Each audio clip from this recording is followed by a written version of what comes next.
This. Ghostbusters, back off, man. I'm a data scientist. And this team is from Rice University, and it's Lucca Ferraz.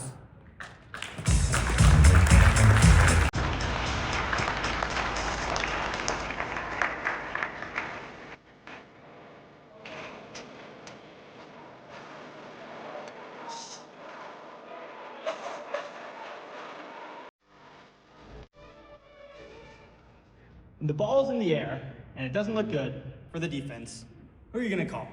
My name is Lucca Ferraz, and to answer that question today, I present to you my project, Ghostbusters. Back off, man. I'm a data scientist. So, let's start this presentation off with a little bit of film study. Observe the following play. It's 3rd and 5 for the Bengals. Joe Burrow seems man-to-man across the board and sees T. Higgins matched up one-on-one with Grant Delpit in the slot. He decides to take a shot downfield. As we watch the play unfold, we see that Grant Delpit is able to stay stride for stride with Higgins, and once the ball gets there, he gets his hand in there to knock it out. Any coach, scout, or fan watching this play can agree. Great coverage by Delpit. But analytically, all we see in the stat sheet is an incompletion. Compare that to the following play. On this play, once again, we see the Eagles in the red zone. 1st and 10, we see A.J. Brown matched up one-on-one with Benjamin St-Juste at the top of your screen.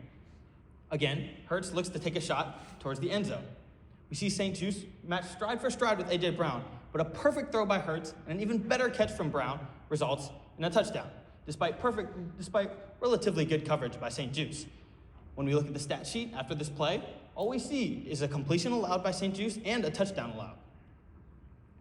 Let's look at one more play. On this play, let's look at Jake Ferguson towards the top of your screen. He's going to be matched up against Jordan Whitehead, safety for the Jets.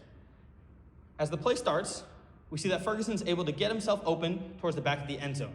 But the pass, as you'll see here, is just out of reach, despite Whitehead not being really in a place to contest the ball if it was to arrive on time. Again, when we look at the stat sheet after this play, all we see is an incompletion forced by the defense. But was it really forced by the defense? The problem we see with these 3 plays is that pass outcomes are inherently noisy statistics. If I'm a defender and I'm playing perfect coverage on prime Greg Olsen, there's still a good chance that he's going to be able to come down with the ball. On other plays, I could get burned off the line easily, but a bad throw or maybe a drop by the receiver could still result in an incompletion.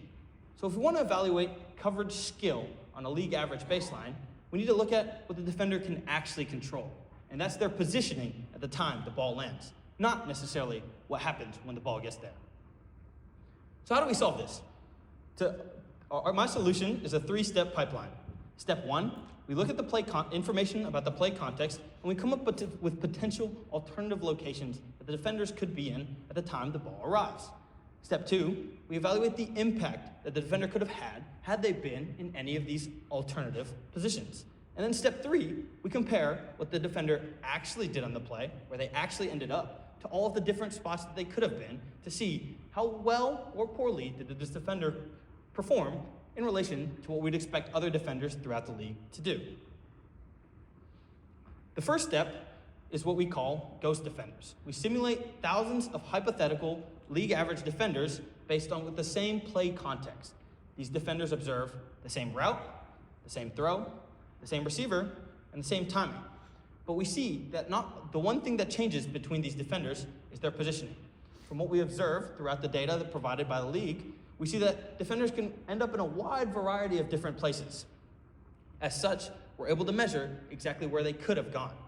But how do we quantify these different steps? Here's where a machine learning catch probability model comes into place.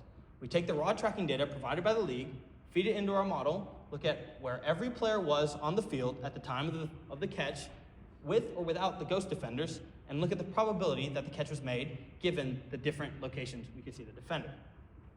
For the Grant Delpit play we saw on the first slide, we see that the ghost defenders yield an average catch probability of about 60%. When we input Grant Delpit's actual location in the model, we see that the catch probability estimated is only about 35%. So, on this play, we're able to credit Delpit with a reduction of about 25% catch probability. Pretty good stuff. But one play is not enough. So we modeled thousands of targets throughout the entire 2023 season. To separate persistent player ability from maybe random chance, we're able to account for things like matchup difficulty and sample size differences using a mixed effects model. In keeping with the Ghostbusters theme of the project, we come up with a metric called SLIME, or Shrinkage Latent Impact Metric Estimate. SLIME measures the average reduction in catch probability given by a particular defender over the course of the season if we were to evaluate all defenders on the same play context.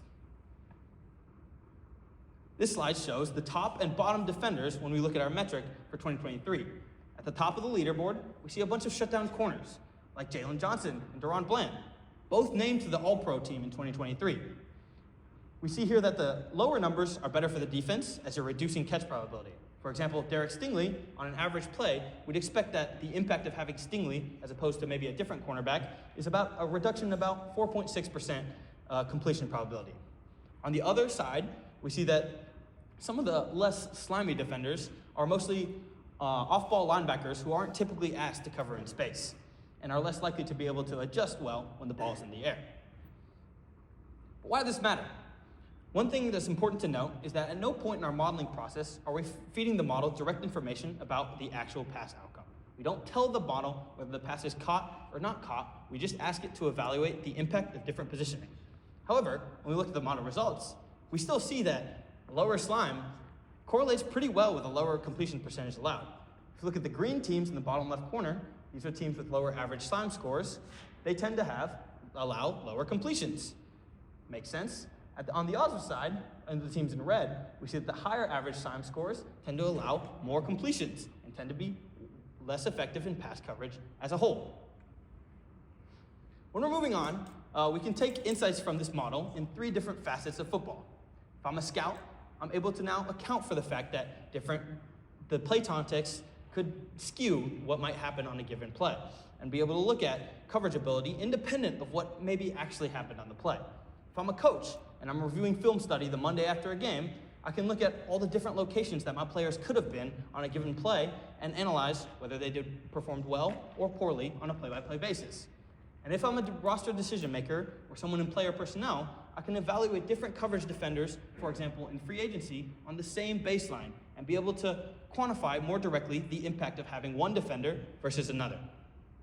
So, now, when the ball's in the air, you now know who to call. Thank you for listening, and if you have any questions, come see my poster session.